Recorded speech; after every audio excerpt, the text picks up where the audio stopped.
The fifth commandment is unique in that it has a cause and effect format. Reading from the NIV. Honor your father and your mother as the Lord your God has commanded you, so that you may live long and that it may go well with you in the land the Lord your God is giving you. And you can see here where God is saying, do this, and then that will happen. It's a very interesting thing because they were fearful about going into the land. And so we have a component here that seems to be pointed directly to those fears. Are they going to die quickly in the hands of some oppressors or the native people? How are things going to go there? When we had the report of Joshua where they're bringing back all this produce and they had a good report of the land, and then the conflicting report from the other spies that basically said, we are as grasshoppers in their sight. So the people were a little bit trepidatious. But here, out of all of the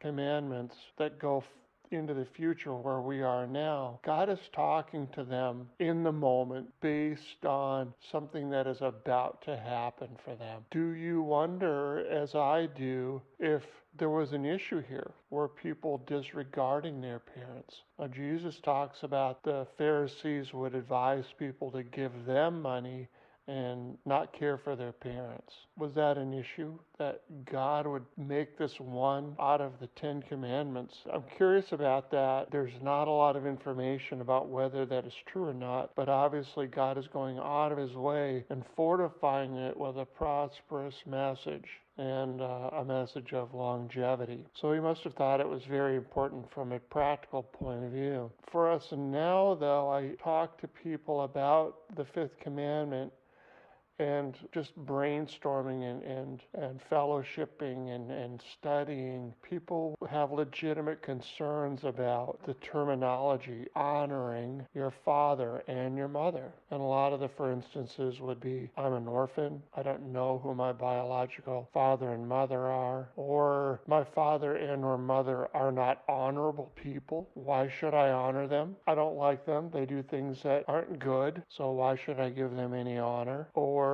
I don't have any parents, for instance. They just don't have a relationship that they recognize. They don't have any curiosity about their biological parents, or maybe they're in a foster situation where the parents have shifted from time to time. So you can see there's a lot of questions about who parents are and are they honorable people. I think that just that component alone deserves a little bit of our introspection, because we all do things that are not honorable, and there's varying degrees of that. Not liking your parents and not wanting to honor them because you're a teenager and you're not getting your way, for instance. That's something that I think even the best families will go through in different ways based on the characteristic of each child and each parent. But in general, what I think God is trying to do is establish a sense of reverence for the family and honoring of the family unit. The strength of the family is the parents,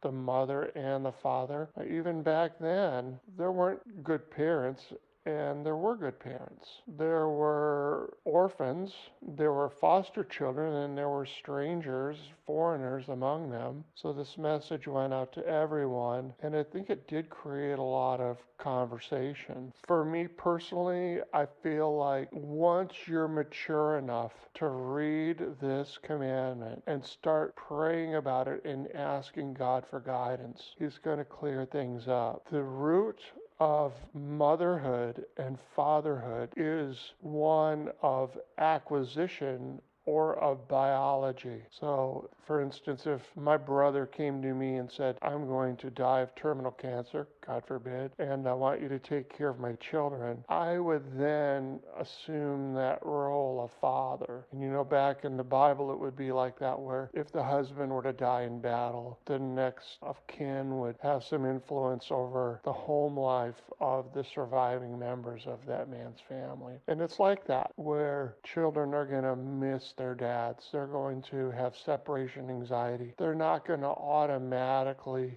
go and love another set of parents or parent unless that set of parents is just awesome I mean, they've already loved them for some reason. And, time heals all wounds too. So there's a lot of the mingling of spirits that takes place that will hopefully coalesce into a family unit. But let's say, for instance, there's a happy mother and father that have a nice family unit, 2 boys, 2 girls, for instance, and they're raised under this commandment where the children understand that this message comes from God and they need to fear God. That is going to help them have faith in their mother and father just as we have faith in God. We see God establishing a family unit and a reverence for family and a distinction between mother, father, and children that all brings us to the place where we recognize we are all children of God. So it's a microcosm, if you will, of the relationship that we all have with God, so that the children of earthly families will have the faith and trust in godly parents, and that they will see that the parents understand their obligation to be honorable and to deserve respect because of their example and their behavior. Another thing that I think is critical, whether you have any knowledge of your biological parents, whether you recognize earthly parents in any way, shape, or form, you do have a mother and a father genetically. That just has to happen. The women are the eggs, the men are the sperm. They come together and we were made. We did not exist and then we did. So also in honoring our mother and father, though they may be unknown to us, the process of creation is something that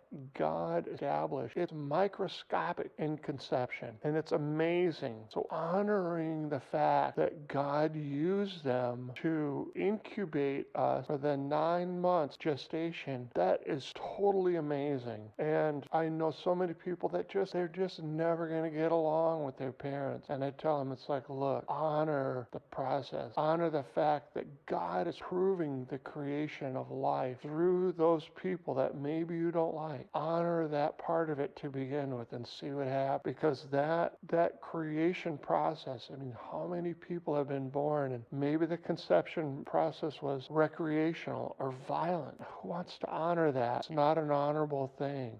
Maybe cavalier sex or an unwanted sex. Maybe it wasn't violent, but maybe it wasn't joyful and loving. And that the person that was born out of that finds out and they're despondent about it. They can still see that the creation process happened no matter what foolishness the people were doing, and maybe unkindness was happening too. So just the creation process from a biological standpoint is an honorable thing that we need to honor, that God did use those people, and we can look at them and say, that person is a part of my life, mother or father. And then if you're able to look and see maybe in their past, I mean, what's going on to that person and what part of them is part of me, going back for hundreds and thousands of years. We have a genetic history as well as a medical history. It goes back into our emotions and the demons and things that we see repeated for generations and generations. So honor the creation process, and then if you're able to, if you haven't done it in the past, think about it from a sociological point of view. Honoring your mother and father, are you able to do that? And if you're young parents or young people that haven't had a family yet, just try to put those things together. The biology and the sociology. If you were to get both of those things right in God's eyes, the way He wrote this commandment, that would just be a beautiful thing, and I think that's what He was shooting for.